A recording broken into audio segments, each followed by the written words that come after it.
అందరికీ నమస్కారములు.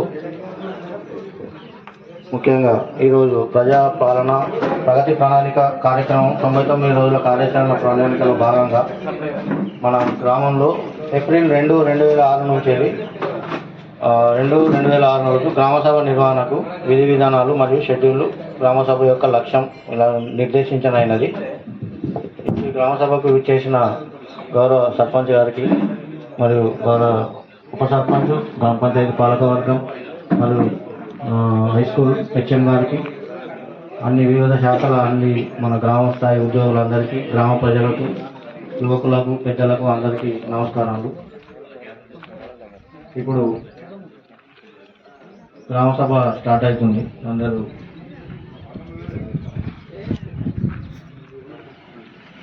ఒక నిమిషం అందరూ లేచి నిలబడాలి. మన ఒకటి సాంగ్ ప్లే అవుతుంది. ఒక నిమిషం అందరు లేచి నిలబడండి ఒకసారి.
నిరంతరాయంగా, నిరాటంకంగా, సమర్థవంతంగా గ్రామీణ పట్టణ ప్రాంత ప్రజలకు నాణ్యమైన విద్యుత్తును అందించాలనే బాధ్యతను భుజాల మీద వేసుకున్నది టీజీఎన్పీడీసీఎల్ తెలంగాణ సర్కార్.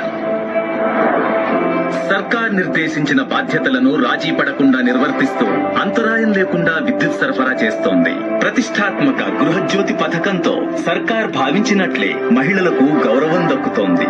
ఇంటింటికి తెలంగాణ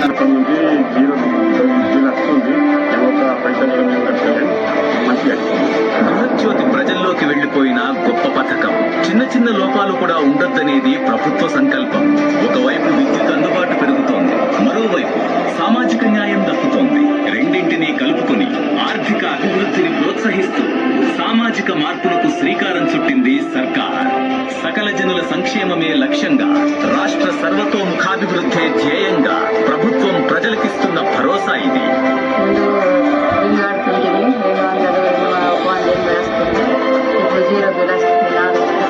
సంతోషంగా ఇంతకుముందు 800, 700 వస్తుండే కరెంటులు, ఇప్పుడు 0 బిల్ వస్తుంది.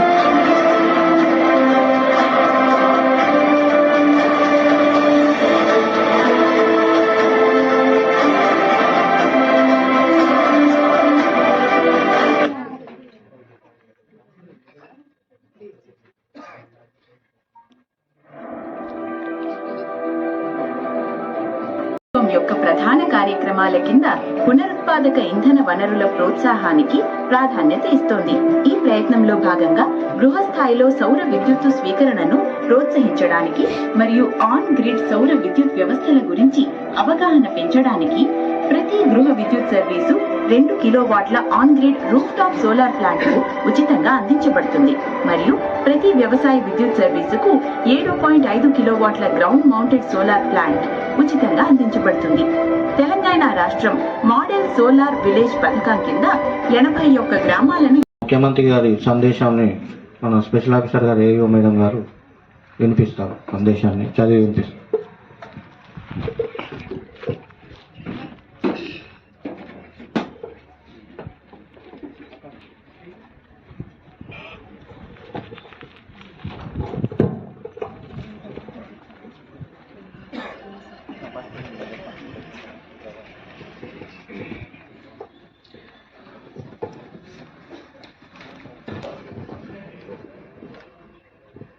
తెలంగాణ రాష్ట్ర వ్యాప్తంగా జరుగుతున్న ప్రజాపాలన 90 రోజులలో భాగంగా జిల్లెల గ్రామంలో నిర్వహించిన గ్రామ సభకు విచ్చేసిన గ్రామ సర్పంచ్ గారు, ఉప సర్పంచ్ గారు, ఇతర అధికారులు, పాలకవర్గం, పుర ప్రముఖులు, పాత్రికేయ మిత్రులు, రైతులు అందరికీ నా నమస్కారం. తెలంగాణ రాష్ట్ర ముఖ్యమంత్రి గారి సందేశం ఈ గ్రామ సభలో మా ద్వారా ప్రజలకు అందజేయడం జరుగుతుంది. ప్రజాప్రభుత్వం బాధ్యతలు స్వీకరించి 2 సంవత్సరాల 3 నెలలు పూర్తయింది. ఆర్థిక సవాళ్లను అధిగమిస్తూ తప్పిదాలను సరిచేస్తూ సంక్షేమం, అభివృద్ధి విషయంలో రాజీ పడకుండా మన ప్రభుత్వం పనిచేస్తుంది. మేం పాలకులం కాదు, సేవకులం అనే భావనతో ప్రజల ఆకాంక్షలు, అవసరాలే కేంద్ర బిందువుగా నిత్యం శ్రమిస్తున్నాం. ప్రతి నిర్ణయంలో ప్రజల మేలు, సామాజిక బాధ్యత, రాష్ట్ర భవిష్యత్తు దృష్టిలో పెట్టుకున్నాం. ఉప ఎన్నికలు, పంచాయతీ ఎన్నికలు, మున్సిపల్ ఎన్నికల్లో వరుస విజయాలతో ప్రజాపాలనకు మీ ఆమోదం, మద్దతు ప్రకటించారు.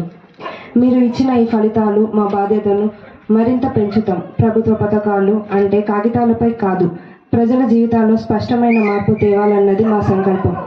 ఆ ఉద్దేశంతోనే ప్రజాపాలన ప్రగతి ప్రణాళిక పేరుతో ఈ కార్యక్రమాన్ని ప్రారంభించాం. మార్చి 6 నుండి 99 రోజుల పాటు గ్రామ స్థాయి నుండి రాష్ట్ర స్థాయి వరకు అన్ని శాఖల సమన్వయంతో ఈ కార్యక్రమం మనం ఒక ఉద్యమంలో సాగాలి. ఊరు వాడ సమస్యల పరిష్కారమే పరమావధిగా ప్రతి అధికారి పనిచేయాలి. వేగంగా ఫైళ్ల క్లియరెన్స్, ప్రభుత్వ కార్యాలయాల్లో పరిశుభ్రత, నిర్ణయాల్లో పారదర్శకత ఉండాలి. మహాలక్ష్మి ఉచిత బస్సు సౌకర్యం, 500కే గ్యాస్ సిలిండర్, 200 యూనిట్ల వరకు ఉచిత విద్యుత్, ఆరోగ్యశ్రీ, రేషన్ కార్డులు, సన్న బియ్యం, ఇందిరమ్మ ఇల్లు, మహిళా సాధికారత వంటి పథకాలు అర్హులకు చేరేలా ఈ కార్యక్రమం జరగాలి. తెలంగాణ రైజింగ్ 2047 విజన్తో ఆర్థికంగానే కాక అన్ని రంగాల్లోనూ తెలంగాణను ప్రపంచంలో నెంబర్ 1గా నిలపాలన్నదే మన సంకల్పం. ఈ సంకల్పంలో ప్రతి పౌరుడు భాగస్వామ్యం కావాలి. ప్యూర్, రేర్గా రాష్ట్రాన్ని వర్గీకరించుకున్నాం. వాటి పరిధిలో సేవ, తయారీ, వ్యవసాయ రంగాల్లో ప్రపంచానికి ఆదర్శంగా మనం ఎదగాలి. ఈ 99 రోజుల కార్యాచరణ ఒక సాధారణ కార్యక్రమంగా కాదు, ఒక దీక్ష. 4 కోట్ల ప్రజలు ఒక్కటి, దేశానికి, ప్రపంచానికి ఆదర్శంగా ఎదగాలి. ఇదే నా కళ. ఈ కళను సాకారం చేయడంలో ప్రతి తెలంగాణ బిడ్డ భాగస్వామ్యం కావాలి. మీ అందరినీ ఈ సహకారాన్ని కోరుకుంటున్నాను. ఇట్లు మీ ముఖ్యమంత్రి రేవంత్ రెడ్డి గారు.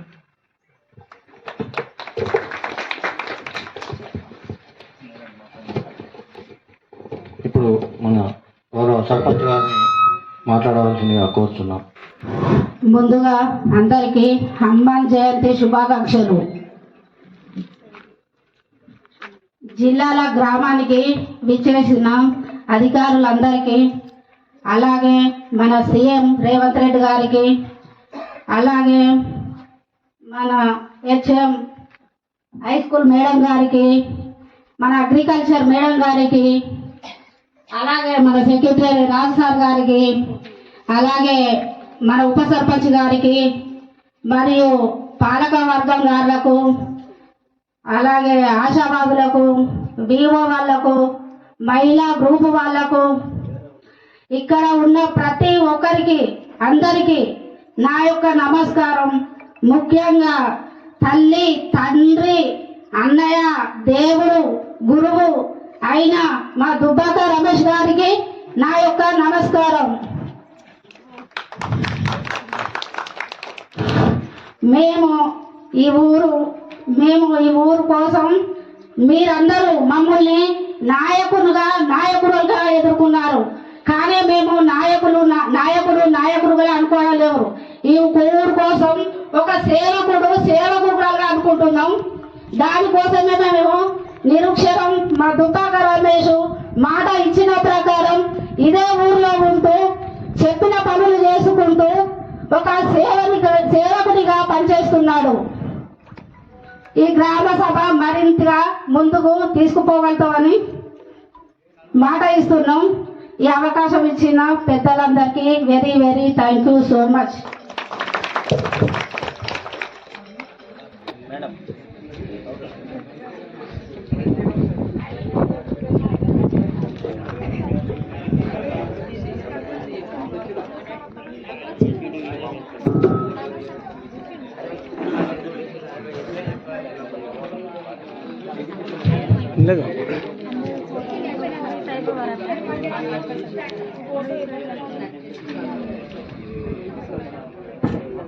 ముఖ్యంగా ఈ గ్రామ సభలో జిల్లాల గ్రామంలో వ్యవసాయ శాఖ తరపున రైతులు పలు పథకాలు ద్వారా లబ్ధి పొందుతున్నారు. అందులో ముఖ్యంగా రైతు భరోసా పథకానికి గాను ఎకరానికి 6,000 రూపాయలకు జిల్లాల గ్రామంలో 1,250 మంది రైతులు 78,77,162 రూపాయలు ప్రతి సీజన్లో వారి ఖాతాల్లో జమ చేయడం జరుగుతుంది. ఇటు డబ్బులు రైతులకి వారి యొక్క పంట సాగు కోసం సహాయానికి ఉపయోగపడుతుందని ఈ పథకం యొక్క ముఖ్య ఉద్దేశం. రెండవది అతి ముఖ్యమైనది రైతు బీమా. 59 సంవత్సరాలకు తక్కువగా వయసు కలిగి ఉండి కనీసం ఒక గుంట భూమి ఉన్న ఎన్ని ఎకరాలు ఉన్నా ఒక గుంట ఉన్నా సరే ఆ రైతు ప్రమాదవశాత్తు ఏ విధంగానైనా చనిపోతే ఆ మరణానికి గాను వారి కుటుంబం ఇబ్బంది పడకుండా వారి కుటుంబ సభ్యులకు అండగా ఉండడానికి నామినీ అకౌంట్లో 10 రోజులలోపే రైతు చనిపోయిన 10 రోజులలోపే 5 లక్షల రూపాయలు ప్రభుత్వం ద్వారా జమ చేయడం జరుగుతుంది. తర్వాత రుణమాఫీ. జిల్లాల గ్రామంలో 550 మంది రైతులు వారి యొక్క పట్ట పాస్బుక్ల ద్వారా 2 లక్షల వరకు లేదా అంతకంటే తక్కువగా ఉన్న రైతులకి రుణాన్ని మాఫీ చేయడం జరుగుతుంది. దీనివల్ల రైతులు ఆర్థికంగా నిలదొక్కుకోవడానికి మరియు రైతుకి సహాయకంగా ఉండడానికి ఈ పథకం ఉపయోగపడుతుంది. సన్నవడ్ల బోనస్. జిల్లాల గ్రామంలో 64 మంది రైతులు 326 ఎకరాలలో సాగు చేసిన సన్న వరికి గాను ఈ ప్రతి క్వింటాల్కి 500 రూపాయల చొప్పున బోనస్ని రైతుల ఖాతాల్లో జమ చేయడం జరిగింది. ఈ పథకం ద్వారా సన్నవరి పండించే రైతులకు ప్రోత్సాహాన్ని ఇస్తూ అదేవిధంగా ఇతర రైతులకి సన్నవరి పండించే దిశగా మార్పు చెందుతారని ఈ పథకం యొక్క ముఖ్య ఉద్దేశం. ఇవే కాకుండా సబ్సిడీల రూపంలో కానీ వ్యవసాయ శాఖ చాలా రైతులకి అండగా ఉంటుంది, ఇక పైన కూడా ఉంటుందని ఆశిస్తున్నాను. ఈ అవకాశం ఇచ్చినందుకు చాలా ధన్యవాదాలు.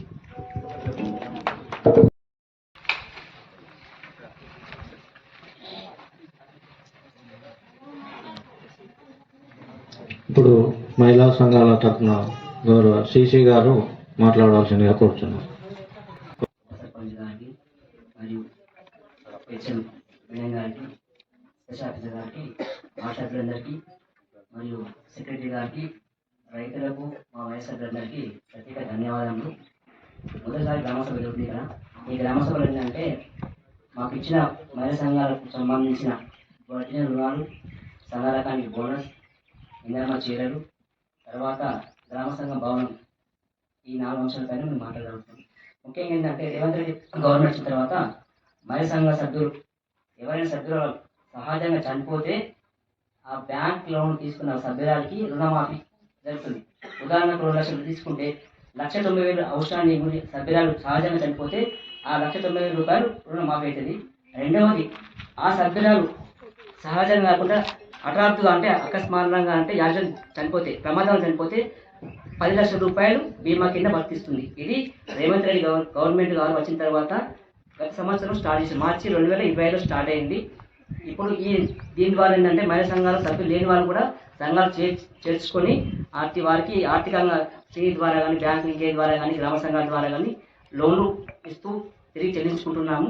ఇప్పుడు మన గతంలో దాదాపు ఇక్కడ 3 చనిపోయారు, వాళ్ళ శ్రేణి లోన్లు మాపైనాయి. ఈ బ్యాంక్ లింకేజ్ రుణాలు రావాల్సి ఉన్నది. అది జూలై 2 నాడు పెద్ద ఎత్తున స్టేట్ లెవెల్ మీటింగ్ పెట్టి సీఎం గారు అనౌన్స్మెంట్ చేస్తారు. ఈ మనకు వచ్చిన గ్రామ సంఘం మొత్తం ఇక్కడ 3 గ్రామ సంఘాలు ఉన్నాయి. ఆ గ్రామ సంఘాలు కూడా వైజయంతి, ఎస్సీ కాలనీ జిల్లాల క్రాసింగ్, తులసి ఇక్కడ, తర్వాత లక్ష్మి, మొత్తం మనకు ఉన్న గ్రామ సంఘంలో సంఘాలు ఏంటంటే 95 సంఘాలు ఉన్నాయి. వడ్డీ రుణాలు మనకు 3 దఫాలుగా వచ్చింది. రేవంత్ రెడ్డి గవర్నమెంట్ వచ్చిన తర్వాత 2023 మార్చి నుంచి 2024 మార్చి వరకు 76 సంఘాలకు గాను 7,21,575 రూపాయలు వడ్డీ రుణాలు, బిఎల్ఆర్ అంటే ఇంగ్లీష్లో బిఎల్ఆర్ అంటే వడ్డీ రుణాలు. రెండో దఫా 2024-25 నుండి 25 సెప్టెంబర్ వరకు 81 సంఘానికి 11,85,508 రూపాయలు వచ్చినాయి. అక్టోబర్ 2024 నుండి మార్చి 2025 వరకు 81 సంఘానికి 8,21,032 రూపాయలు. మొత్తము 238 సంఘాలకు గాను 27,28,090 రూపాయలు వడ్డీ రుణాలు మన గ్రామంలో ఉన్న సంఘాలందరికీ రావడం జరిగింది. అలాగే ఈ సంవత్సరం గాను సంఘాలకు బ్యాంకు రుణాలు 41 సంఘాలకు 5,264,00,000 ఈ సంవత్సరం ఆర్థిక సంవత్సరం ఇప్పించడం జరిగింది. ఇంద్రమ చీరలు మన గ్రామ సంఘంలో సభ్యులకు 935 చీరలు పంపిణీ చేయడం జరిగింది.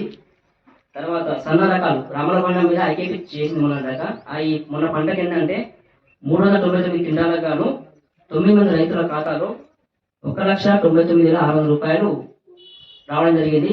ఇది ఇంద్రకాంతి ఐకేపీ అంటే ఇంద్రకాంతి పథకం. ఈ పథకంలో మహిళా సంఘాల ద్వారా జరిగే లావాదేవీలు చెప్పడం జరిగింది. అందరికి థ్యాంక్స్, ధన్యవాదాలు ప్రత్యేకించి. గారికి, వార్డు సభ్యులకు, మరి అదేవిధంగా ఇతర ప్రభుత్వ శాఖల నుంచి ఈ గ్రామ సభకు ఇచ్చేసినటువంటి వివిధ శాఖలకు సంబంధించినటువంటి ప్రభుత్వ అధికారులకు, గ్రామ ప్రజలకు, ప్రింట్ అండ్ ఎలక్ట్రానిక్ మీడియా ప్రతినిధులకు అందరికీ నమస్సుమాంజలి తెలియజేస్తున్నాను. ప్రధానంగా మన వేములవాడ మన తంగలపల్లి తహసీల్దార్ ఆఫీస్ నుంచి మనకి ఇక్కడ సంబంధించి అన్ని రకాల సర్టిఫికెట్స్ అంటే కులం కానీ, నివాసం కానీ, ధృవీకరణ పత్రాలు అన్నీ కూడా సకాలంలో పంపిణీ చేయడం జరుగుతూ ఉంది. దాంతోపాటు సంబంధించి మన గ్రామంలో 41 మంది లబ్ధిదారులకు మంజూరు కావడం జరిగింది. అందులో వివిధ దశల్లో ఇప్పుడు నిర్మాణాలు చేసుకుంటున్నారు. ఇంకా మళ్ళీ కావాల్సిన వారికి కూడా ఇప్పుడు సెకండ్ విడతలో ఇవ్వడానికి గవర్నమెంట్ మనకు ఆదేశాలు కూడా ఇవ్వడం జరిగింది. వాళ్ళకు కూడా మళ్ళీ సెకండ్ విడతలో మళ్ళీ ఇవ్వడానికి మేము కూడా తీసుకుంటాము దరఖాస్తులు. అలాగే మహాలక్ష్మి గ్యాస్ సిలిండర్ పథకం ద్వారా 654 కుటుంబాలు మన గ్రామంలో సిలిండర్ల ద్వారా లబ్ధి పొందుతున్నారు. 654 మంది కుటుంబాలు. అలాగే మహాలక్ష్మి పథకం కింద చాలా మంది మహిళలు కూడా ఉచిత బస్ ప్రయాణాన్ని కూడా వినియోగించుకోవడం జరుగుతుంది. ఇప్పుడు మన స్కూల్ హెడ్ మాస్టర్ గారిని మాట్లాడాల్సిందిగా కోరుతున్నాము.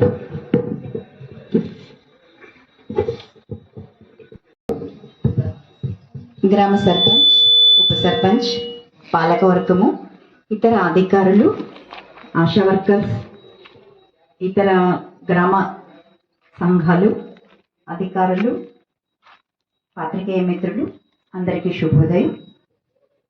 ఈరోజు గ్రామ సభలో మన పాఠశాల గురించి మాట్లాడాలని అనుకుంటున్నాను. నేను మాట్లాడుతున్నది విద్యాశాఖ తరఫున కనుక ఒక స్కూల్ గురించి మాట్లాడడం లేదు. మన గ్రామంలో 3 ప్రభుత్వ పాఠశాలలు ఉన్నాయి.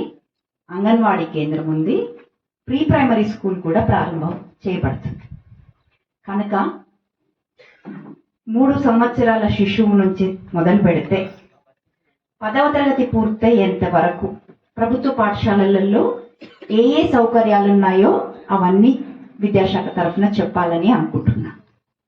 ముందుగా నేను గ్రామ ప్రజలందరికీ కూడా వినమ్రంగా నమస్కరించాలి. ఎందుకంటే మా టీం పైన మీ అందరి నమ్మకం ఎలాంటిది అనేది చాలా గొప్పగా అనిపిస్తుంది. ఇప్పుడు 10వ తరగతి పరీక్షలు ఈ సంవత్సరము ఒక నెల రోజులు కొనసాగుతున్నాయి. పోయిన నెల 14 స్టార్ట్ అయితే ఈ నెల 13 వరకు వాళ్ళకి పరీక్షలు ఉన్నాయి. మధ్య మధ్యలో గ్యాప్స్ ఉన్నాయి. గ్యాప్స్ ఇచ్చిందే ప్రభుత్వము పిల్లల్ని చదివించమని. మొట్టమొదటిసారిగా ఇట్లాంటి ప్రయోగం. అంటే వాళ్ళు చదవకున్నా కూడా ఇప్పుడు చదివినా కూడా వాళ్ళు కవర్ అవుతారని. ఒక్కొక్క రోజే గ్యాప్ ఉంటే మంచి పిల్లలు కూడా అన్ని ఒకసారి చదువుకునే టైం ఉండట్లేదని కొత్త పద్ధతిలో చాలా గ్యాప్స్ ఇస్తూ ఎగ్జామ్స్ పెట్టారు. ఈ పద్ధతి చూడగానే నేను పేరెంట్స్ మీటింగ్ లో చెప్పాను మన వాళ్ళకి. ఏం చెప్పానంటే, మమ్మల్ని నమ్మండి, పిల్లల్ని మా దగ్గరికి పంపించండి, మేం చదివిస్తాము అని. అది ఎంత నమ్మకము అనేది రోజు రోజు కనబడుతుంటే చాలా సంతోషంగా అనిపిస్తుంది. మిగతా పాఠశాలలు మాకు పిల్లలు రావట్లేదు అని అంటున్నారు, కానీ జిల్లాల పాఠశాల అనడం లేదు. ఎందుకంటే ప్రతిరోజు 28కి 28 మంది పిల్లలు మా దగ్గరే ఉంటున్నారు. సెలవులకు ఎగ్జామ్కు మధ్యలో ఎప్పటిదాకా ఉంటున్నారంటే ప్రొద్దున 8 నుంచి 12:30 వరకు స్కూల్ ఉంటుంది. 12:30 తర్వాత భోజనం పెట్టాక పిల్లలు, సబ్జెక్టు టీచరు, నేను స్కూల్లోనే 5 వరకు ఉంటున్నా. ఇది మా పాఠశాల పనిచేస్తున్న తీరు.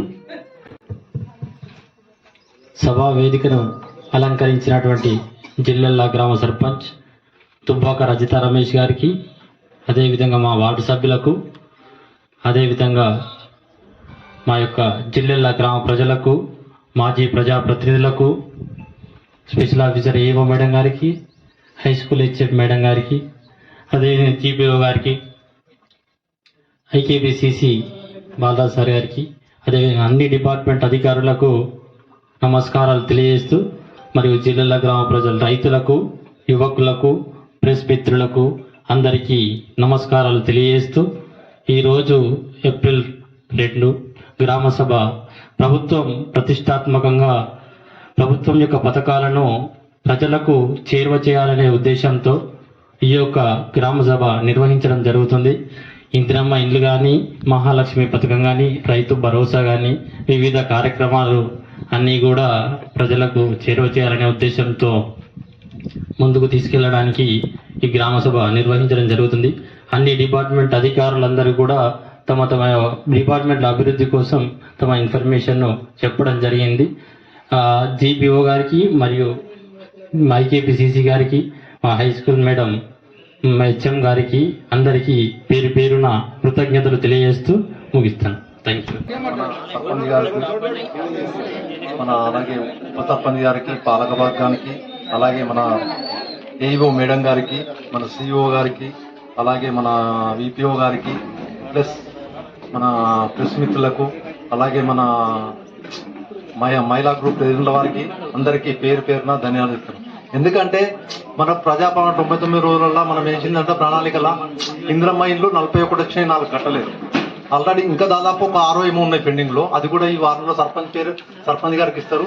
అది కూడా కాకపోతే ఏంటంటే మీరు కొంచెం వార్డు వైజ్ ఎంబల్ ఉండి ఆ వార్డు ఎవరిది ఉంది అనేది ఒక వార్డు నెంబర్లు కూడా దయచేసి వాళ్ళు కూడా సారించి వాళ్ళకి హెల్ప్ చేయండి. మీరు కూడా, నేను కూడా నాతో ఏ సాయమైందో నేను కూడా చేస్తా. అదొకటి. ఇంకోటి మనకేంటంటే మన కళ్యాణ లక్ష్మి వచ్చినాయి 49. ఇంకా వార్డు ఎవరన్నా ఉన్నా కొత్త ఉన్నా వాళ్ళకు కూడా ట్రై చేయండి, నేను కూడా చేస్తాను. అలాగే మనకేంటంటే ఉచిత బస్సు ప్రయాణం ఉంది. మన గవర్నమెంట్కి ఏంటంటే మనం ధన్యవాదాలు చెప్తుందంటే మన రేవంత్ రెడ్డి గారికి ధన్యవాదాలు. కాకపోతే ఏంటంటే ఇంకొకటి మన ప్రెస్ మిత్రులు ఇచ్చారు, ఏది దాన సంస్కరణల గురించి మన భాష టీవీ వాళ్ళు ఇచ్చారు. అది కూడా సర్పంచ్ గారికి ఒక ఏంటంటే నేను పేరు ధన్యవాదాలు చెప్తున్నాను. ఎందుకంటే ఒక 5000 అలక్షన్ చేయండి. ఎందుకంటే అది ప్రతి ఒక్కరికి అది ఉంటుంది. ఇది ఒకటి సరే నీతో సాధ్యమైతుంది కాబట్టి అది ఒకటి చెప్పొచ్చు. నేను అంబులెన్స్ అనేది అది అసంభవం, అంటే ఖర్చుతో కూడుకున్న పని. కాకపోతే ఒక వైకుంఠ రథం అయితే కొంచెం ఏర్పడేయండి. ఎందుకంటే మన విలేజ్ కాబట్టి మనకు కొంచెం కోఆపరేషన్ అవుతుంది. ఇంకొకటి ఏంటంటే మనం వచ్చే క్రాస్ నుంచి అంటే దారి, అది ఒకటి ఏంటంటే అది సరే సర్పంచ్ గారు రమేష్ గారు అయినా నేను పోయి ఒకసారి మేము కూడా ఆలోచిస్తాము. అది కూడా తొందరగా పూర్తి చేద్దామని కోరుకుంటాను. సర్పంచ్ గారికి ఏంటంటే పేరున చెప్తున్నది కూడా దృష్టిలో పెట్టుకోండి. అది కామన్ గా మనం చేయవలసిన మన బాధ్యత. ఎవరైనా ప్రభుత్వం బాధ్యత, మన బాధ్యత ఉంటుంది. అదొకటి. ప్లస్ ఈ విఠలేశ్వర స్వామి అనేది ఉంది. ఇప్పుడు మనం గుడికి పోతున్నాం మేడం. ఎందుకంటే ఆ పంతులు అక్కడ ఏంటంటే ఇప్పుడు ఏమనంటే ఇప్పుడు నేను అనగానే ఏం చేస్తారంటే పంతులు చెప్తాడు, శ్రీనివాస్ రెడ్డి మాట్లాడిండు, ఆ గుడికి పోయి పూజ చేస్తారట.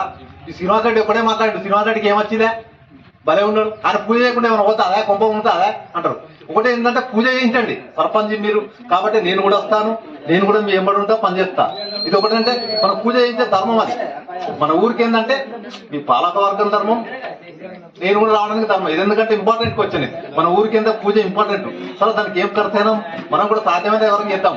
మీ పర్సనల్ గా పెట్టుకోవాల్సిన అవసరం లేదు, మేము కూడా కష్టపడతాం. అందుకొరకే దయచేసి ఏంటంటే ఇవి కొన్ని అంశాలు ఉన్నాయి కాబట్టి ఇవన్నీ అంతా మనతో సాధ్యం కాదు కాబట్టి కొన్ని. ఇప్పుడు ఇంతకుముందుకు ఒక ఏంటంటే హెచ్ఎం గారు మేడం అన్నారు, స్కూల్ కు ఫస్ట్ అనేది ఒక మేడం. నువ్వు స్కూల్ కు పోతావు అక్కడ సిరిసిల్ల కొట్లాడు, సిరిసిల్ల నెంబర్ 1 కొట్లాడుతుంది మేడం. ఎందుకంటే దాన్ని నేను మెచ్చుకోవచ్చు. నేను ప్రతిదాన్ని నేను బోర్డు స్కూల్కు నాకు స్కూల్లో 100% మేడం గారు కలిస్తే కానీ ఒకసారి మేము ఎంపీడీఓ గారు ఎంఆర్ఓ గారు వాళ్ళందరూ చూడడం జరిగింది.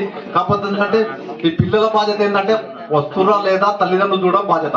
అది తల్లిదండ్రులకి ఎందుకంటే ఎస్ఎస్సీ అయ్యారు చిన్నపిల్లలు. నేను కూడా అదే స్కూల్లో అయినా, మా కొడుకు కూడా అదే స్కూల్లో అయ్యాడు, మా కొడుకు కూడా ఇప్పుడు సాఫ్ట్వేర్.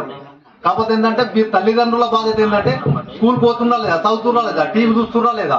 అదొకటి ఏంటంటే మనం ఒక పని చేసి మా పిల్లగాడు మంచి జాబ్ చేసుకున్నాడు, నేనేం చేస్తున్నా అనే విషయంలో మీరు కాన్వెన్స్ చేయండి. పిల్లలు ఒక టీవీకి, సెల్లుకు ఇవన్నీ దూరం ఉంచండి. ఉంచినప్పుడే మన పిల్లలు అవుతారు. ఇప్పుడు మొన్న నిజామాబాద్ జిల్లా జరిగింది ఒకటి. ఆ నిజామాబాద్ జిల్లా ఏంటంటే ఒక చదువుకున్న అబ్బాయి ఉంటాడు, ఒక చదువుకున్న అబ్బాయి ఉంటాడు. ఈ చదువుకున్న పిల్లగాన్ని డిస్టర్బెన్స్ చేస్తాడు. ఈ చదువుకున్న వాళ్ళు అయ్యచ్చి ఏం చేస్తాడు, సరే నేను ఊరికి లీడర్లా పోయి మా కొడుకుని కొడుతున్నావేంద్రా అంటే ఆయన సరే లీడర్ కావచ్చు, నేను కాదండి. ఈ చదువుకున్న పిల్లగాన్ని డిస్టర్బ్ చేస్తుండ్రు ఈ లీడర్ కొడుకు. అది పరిస్థితి. అది అందుకొంచే మీరు ఒకటే దయ చెప్తున్నా, తల్లిదండ్రులకు ఒకటే చెప్తున్నా, పిల్లలను చదువుకొనియండి. ఏమైనా ప్రాబ్లం ఉన్నా మనల్నే దండించండి, టీచర్ల మీద ఉపయోగించకండి. దయచేసి చెప్తాను. టీచర్లు పాపం ఏం చేస్తారు, చదువుకోమని చెప్తారు, కాకపోతే కొడతారు కావచ్చు. అంటే మన పిల్లగారిని కొడితే మన నయం కదా. అందుకొరకు మీరు ఏంటంటే వాళ్ళు ఎవరైనా కొట్టారు, నేను లీడర్ కొడుకుని కొడతారా అనే కాన్సెప్ట్ ఉంటారు. కాబట్టి దయచేసి ఒకటే చెప్తున్నా, మన స్కూల్ కు రావడం అదృష్టం మేడం గారు. నేను నాకు తెలిసా చెప్తున్నా, పక్క ఊరు లింగాపూర్ అనే కాదు కానీ మన ఊరికి రావడం అదృష్టం ఆ మేడం. సరే ఎవరు పోతారు ట్రాన్స్ఫర్లో, ఎవరు పోతారో కానీ ఇప్పటికైతే చాలా కష్టపడుతుంది మేడం. మీకు మరీ ధన్యవాదాలు చెప్తున్నా నేను ఎండి గారికి. అయితే ఈ అత్తంలో ఏదైతే ఈ ముస్తాబాద్ మధ్యలో ఏంటంటే జేసీబీతో నేర్పమని చెప్పాడు. అది కూడా అతి తొందరలోనే చేపిద్దాం. ఎందుకంటే ఈ నక్కవ ప్రాజెక్టుల దగ్గర అక్కడ జేసీబీతో మొన్న ఎండి గారితో మాట్లాడినా.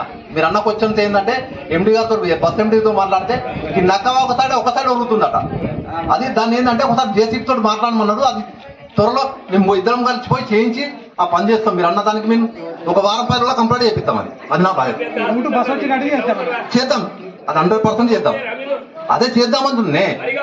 అక్కడ ముస్తాబాద్ టౌన్ ఉందా మన నక్కవాగ దగ్గర, అక్కడ ఏంటంటే ఒక సైడ్ ఒరుగుతుందట. వచ్చింది బస్సు, కాకపోతే ఏంటంటే అది ఒక జేసీబీ పట్టుకపోయి దాన్ని సమానం చేసి ఒక వారం 10 రోజుల్లో చేపిద్దాం. అదే చేపిద్దాం, ఒక వారం 10 రోజుల్లో చేద్దాం. నేను రమేష్ అన్న ఇద్దరం పోతాం, ఆ పని చేద్దాం. మరి ఉప సర్పంచ్ గారికి మరియు వార్డు మెంబర్లకి అందరికీ పేరు పేరు నమస్కారాలు.